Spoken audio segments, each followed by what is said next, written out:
ठीक हो जाएगा। एक दिन अपने हिंदुस्तान में सब ठीक हो जाएगा। Hello, I'm Ankit and welcome to Screen Damage episode 7. Today, the movie for discussion is Salaam Bombay from the year 1988, directed by Mira Nair. The movie availability, social media, and how you can reach us is all available in the episode description. From this episode onwards, going on indefinitely, this podcast will be a solo effort with just me. So, with that, let's get to the episode. Salaam Bombay is a movie which I really like. From its use of reality to shade in the movie, which while all the while retaining the whole commentary on Bollywood being larger than life, using those elements to make paint a larger than life movie itself. It is not. It uses the elements of documentary. It uses the elements of shooting on location and using real locations, real people, and their experiences, but portraying them in a manner which is larger than life. And the way in which it weaves all those elements together, it ends up good. So, moving on to the aspects that I want to discuss about this movie.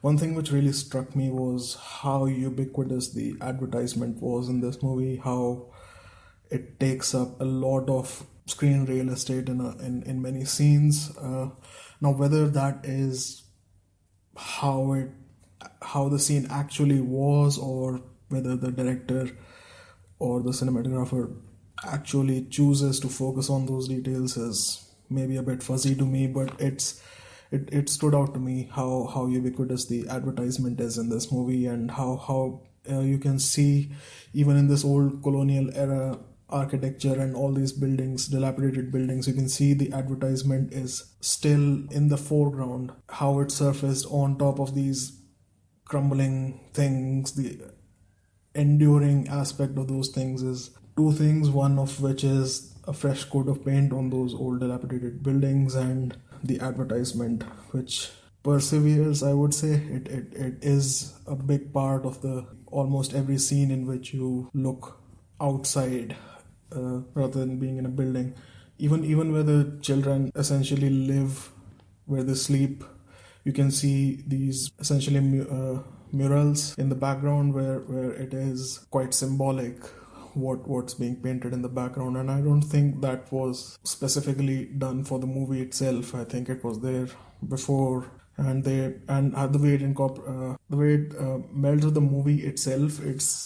It kind of makes it an uncomfortable coming together of elements, because it is the paint on the advertisement is new. It is newer than everything else, the newer than the bricks, the walls that it's painted on, and that sort of creates the sort unease that even where these children are sleeping, living out their lives essentially, and the walls are still painted with advertisement. Another aspect I wanted to discuss is how in this movie there is a large focus on how these children's lives are in moments of leisure, how these people's lives are essentially in moments where they are not performing their job per se.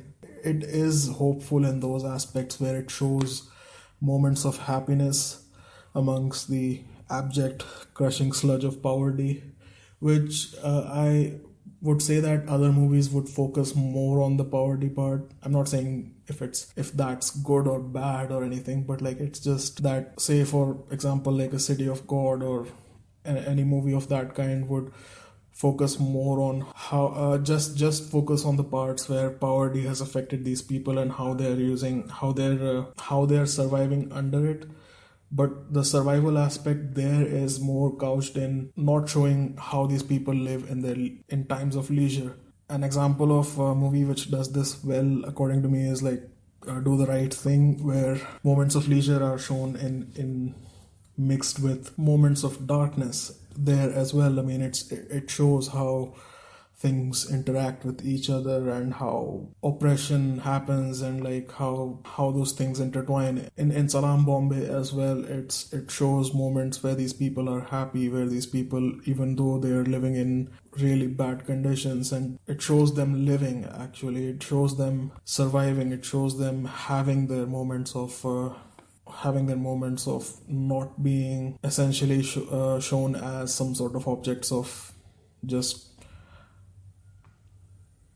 guilt or anything like that. It doesn't do that here. I mean, it doesn't shy away from showing how all these different trades and different essentially umbrella structures which are formed around the poverty, how how they're sustained, which with respect to each other, and how they interact with each other, and how these support structures exist for these people, how they form those within these communities and within these different places and different structures which exist, which prop up these people and enable them to at least have some sort of a life, even in this all permeating thing of poverty that exists around them and is consuming them essentially. So yeah, those sort of moments where the scenes where leisure is being shown in this movie are the standout scenes for me, at least, where you see them laughing, you see them having conversations, you see them dancing, you see them doing things which aren't just a statement on their poverty. Another aspect I want to discuss is the fact that the majority of the child actors in this movie have been chosen from, they are essentially retelling their own experiences in life, and due to the fact of repetition of their own lived experiences here, it does become kind of stilted. Their way of acting in front of the camera, it obviously it cannot be natural, because it is kind of a reproduction for them. It is kind of a reiteration of things for them, so it can't be all the way natural, and that kind of feeds into how the coming from cinema actors in this movie are, how their dialogues, how the way that they speak is informed by these children's way of speaking, and how that in turn is influenced by Bollywood, and how it is like a whole mess of trickling down from every place, and how the artifice of it all, it does lead to a very stilted and unnatural kind of position where it doesn't, it kind of undercuts the whole it being over the top, too over the top. Speaking of too over the top, the scene where these children are going to see the movie and they're in a cinema hall, and the screen is on focus, and it shows like Devi dancing there, and the song and dance there, and how these children are reacting to it, and that sort of thing. And when Krishna, the main character, he when first arrives into Bombay, the screen is playing a Bollywood song, and with like audio all permeating throughout the station. And there are a lot of moments where one of the children who's living on the street, he constantly quotes Bollywood dialogues, and he talks about how he essentially speaks at how he is influenced by Bollywood, and that thing also is kind of throughout this movie. It exists, like how influence exists, and going back to the part of like how the flow of dialogue in this movie, it kind of feels unnatural in some instances, but in others where it is backed up by them having actually lived through these circumstances and having informed the story of this movie in several ways, it does make it again a dissonance there, which actually ends up being in the favor of this movie, because it doesn't become larger than life. It doesn't become like a blockbuster Bollywood movie of that era where there is a huge larger than life presence in this movie. It is more in service of telling the whole story. And even when it reaches those places where it is outside the realm of reality, essentially, it still remains grounded due to it feeling kind of unnatural with respect to the dialogue. Even though I'm saying these things, I quite liked how the dialogue was depicted in this movie, and even if it feels unnatural, it is the delivery of it feels unnatural, but the content doesn't feel that unnatural because the content is in more ways than not real. Also, one other aspect I wanted to discuss was that there are several situations in this movie where people of the community, when they talk to these children, and people, shop owners, people, they talk in a cadence which is kind of different from contemporary Bollywood movies, where on one hand it is kind of realistic in my own experience, how it's depicted now, how it's depicted in like in a manner where every person is out to get theirs kind of thing. It's more, it doesn't show people acting in the interests of other people. It does show kind of a selfish image of all people, like how maybe I'm just reading too much into it, but in this movie it does show how other people, even if they are making a profit out of someone else's labor, and they still maintain this sort of language of cordiality, and it doesn't devolve into pushing people around and things of that nature. Even though like the scene where the shopkeeper who has hired Krishna to essentially distribute tea, when he essentially fires him, that scene is, it's meant to be devastating. And I think that scene in particular, if it were in a modern Bollywood movie, it would be more violent, if not in just outright violent as in throwing punches, more violent in language and in the tenor and tone, and the way that he would have, the shopkeeper would have fired him, would have more of a colorful scheme to it, like which doesn't exist here. It's more, and I think that also plays into the fact that it is kind of stilted, it is kind of unnatural there as well. So yeah, that's the way how it in which way it works for me here.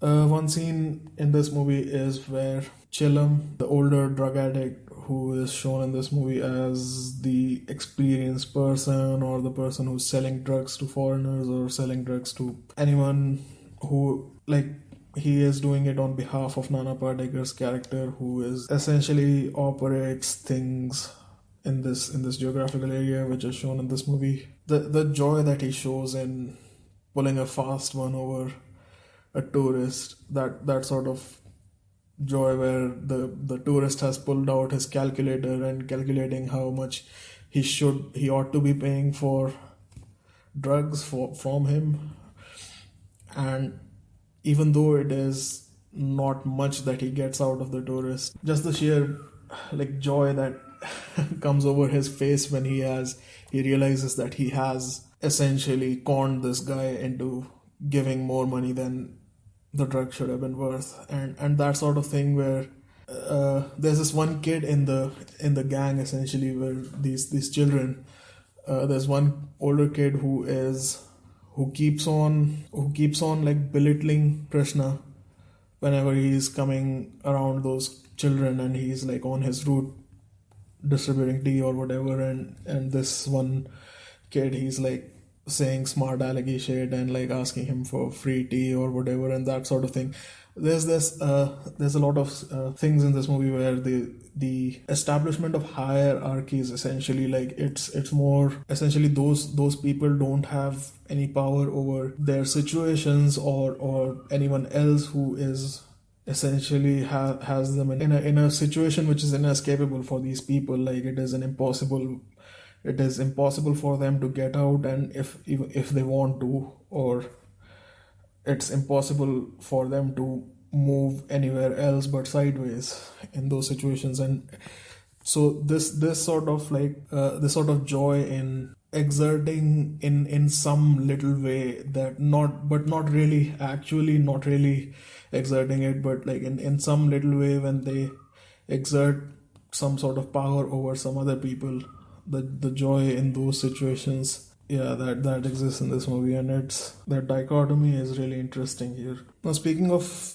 being uncomfortable in this movie with the dialogue and stuff like that, there's also some moments of improvisation which simultaneously provide a bit of realness, and also some moments of discomfort, because some of the scenes, like for example, there's one scene where Nana Patekar takes this this woman who has been sold into prostitution, essentially, this girl of 16 years old, and he takes her to, essentially, both of them uh, taking a photo together, and he kisses her, and she is sort of reluctant there, and she is smiling, and that moment is quite uncomfortable. But it seemed like there, in that scene, it seemed like the actors themselves were had felt those feelings. It was more of an outtake there, and it does become uncomfortable in the context of the movie, but in the context of actually behind the scenes, it does seem like in another movie, I don't think that scene would have been in there. There's also, I heard that the scene where Krishna and Chilam are in the cemetery and they are talking to each other under the influence, and Chilam tickles Krishna, and the laughter, I think, there was not scripted or anything. It was just natural laughter there, and that was kept in the movie. So those kind of things are, they add context to the movie, but they make it really uncomfortable in context as well. Speaking of the language, there's this turn of phrase called that Chelam says as a mark of conning the white people, as he calls them Gulabi Bakra in one instance, and that turn of phrase is like, it really seems very good to me, and it's like just a throwaway thing in this movie, but there are a lot of different turns of phrases here in this movie which do seem to be where it kind of blurs the line between what was scripted and what had been said, not what these people actually would say in those instances.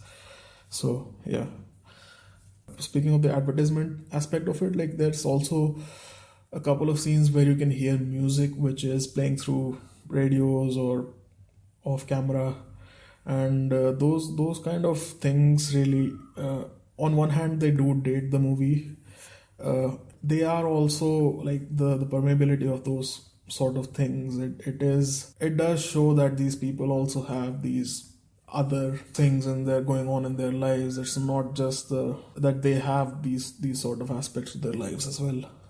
The music in this movie, I think a lot of people like this music, and yeah, I mean, on the whole, it is kind of it fits well with the movie, but it felt like music to me, like elevator lounge music kind of thing. It felt like that to me, and the way that the music is arranged and the way that the instruments sound, it's way too clean. It's way too it feels way too smooth for this kind of movie. So it doesn't really gel well with me. It doesn't really sit well with me.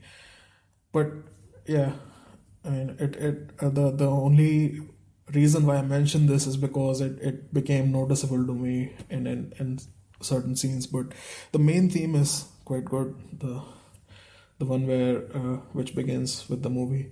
So yeah, the whole the another aspect is that it is kind of very, at least in the first half, I felt this way, that it was very simply structured in its editing, in its storytelling, but it is deceptively simple. It the way that it layers on things, the way that it adds things, the way that it contextualizes things, it is kind of very deceptively simple, and it keeps doing that till the very end, and it has a huge impact. It does land, the way that the story lands its moments, it does add up to a lot, even though it does seem on the surface very simple.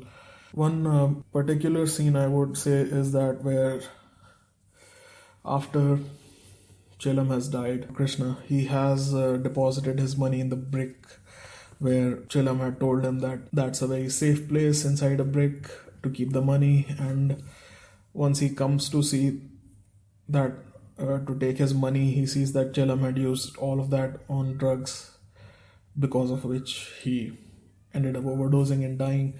So he loses his money there, and when he goes back to the other children where they sleep and where they keep their things, and Krishna really feels like someone else had stolen his money, So in that moment, I feel like the whole this really comes into focus, the layering of this movie, because it brings into the that moment brings into focus the whole relationship that Krishna had with Chilam before, and how he was trying to rescue him from drug addiction through so many means, that he was trying to keep the friendship alive essentially. And he how that harkens back to him leaving his mother in the story that they're talking about in the cemetery, how Krishna leaving his mother and his mother telling him to bring back 500 rupees or not to come back. Those sort of moments really add up into that scene where he is so angry over other people, and he becomes paranoid, and he becomes trapped there in that moment, and how it all culminates into that one scene.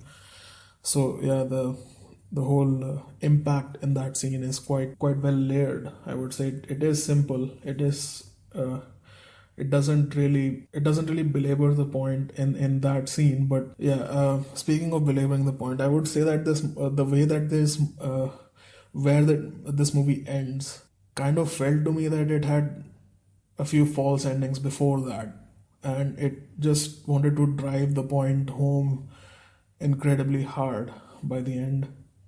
So that there, I thought it kind of lost its impact, because it made that point several scenes ago as well, and it does repeat certain things as well. But like that's me nitpicking here, but it I was kind of disappointed by the ending. Uh, the last thing I want to talk about is how the structural circumstances which lead to Krishna being essentially him being trapped in this situation. So there's this thing where the movie kind of wants to portray him as an agent of his own, him having his own agency in these situations, because the reason why he comes to Bombay is because he was told by his mother to gather 500 rupees, because he had burnt down his brother's scooter in his village. And that sort of shows a kind of a random streak where he had done something which he shouldn't have done. And though it's not clear what actually happened in the version that I watched, and I found out later that there was a version where there is a scene in the beginning where he is talking to his mother, and his mother tells him to not come back until he gets 500 rupees. So yeah, it is just through a conversation later in the version that I watched that we gather that this thing happened, that he burned down a scooter. So yeah, so we find these things out, and we see him trying to help other people essentially for his own gains. Essentially, he's doing those things there, and we see him being portrayed there as an agent of his own actions, that he whatever he does is because he wants to do them. And on the other hand, the movie how it portrays how he becomes trapped in these circumstances, and how he becomes a victim of circumstances. There is a dichotomy between these both these situations, where because of certain things that he does, he is pigeonholing himself into certain situations, and it does become a culmination of both things by the end. But I thought it was kind of weak. The justifications for him having any sort of agency, or him whatever he is doing, is leading to him being him arriving in Bombay in the first place. That's his own agency. Him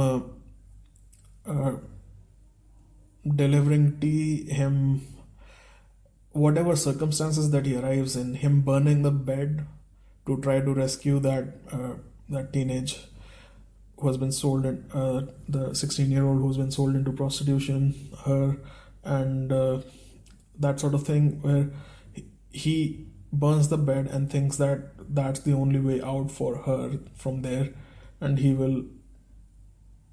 that will be the end of it.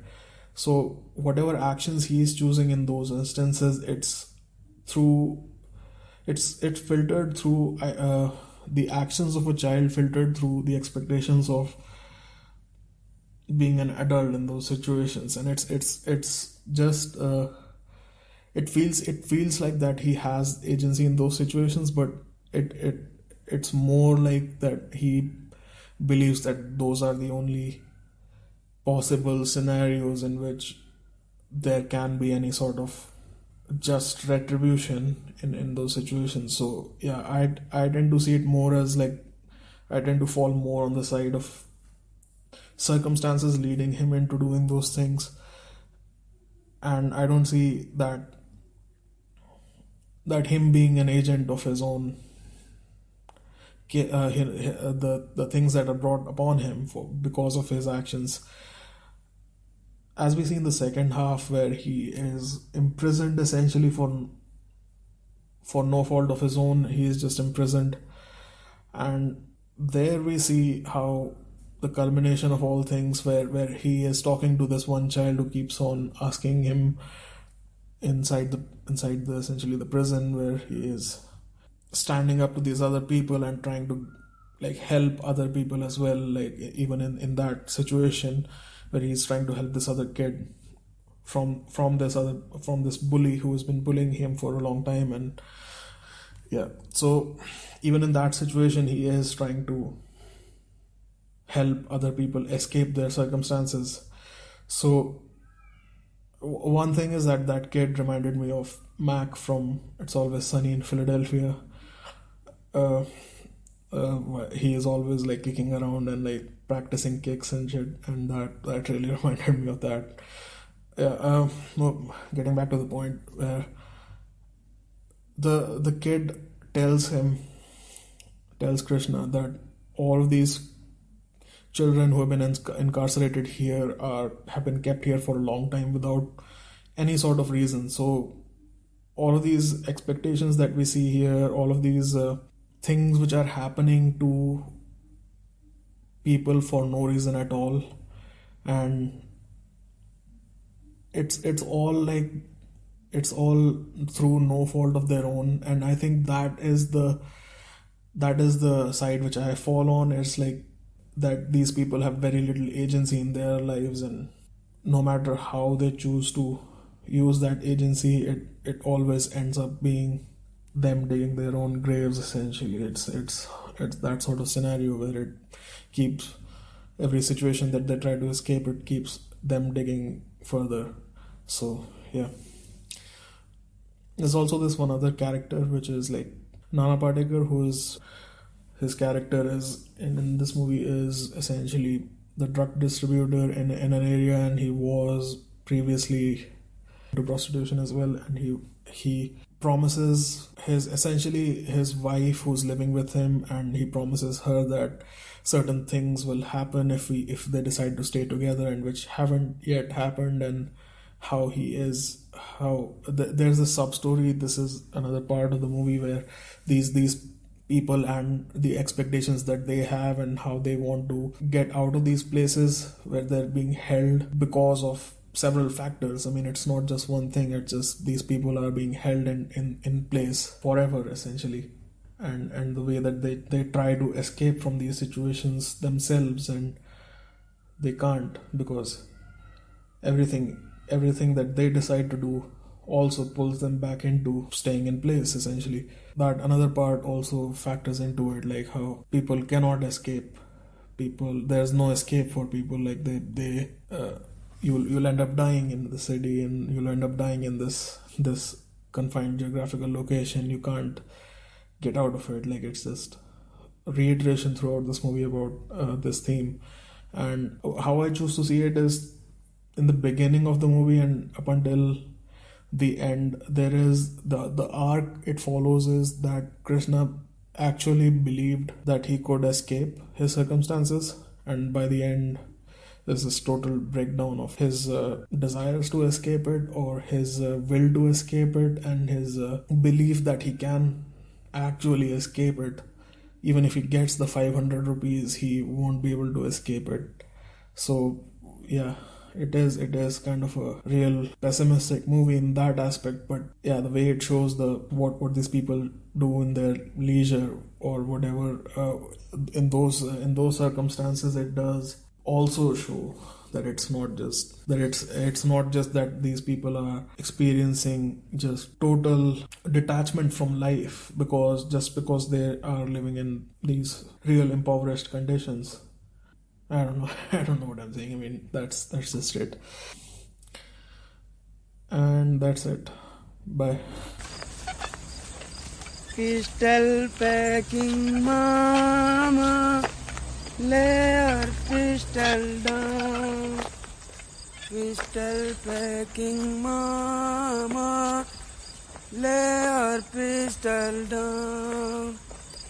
Pistol packing mama, lay her pistol down. Hey chilli आसमान घूम रेला है. घूमने दे साले को, तू आ जाए थे. Pistol packing mama, lay her pistol down. Pistol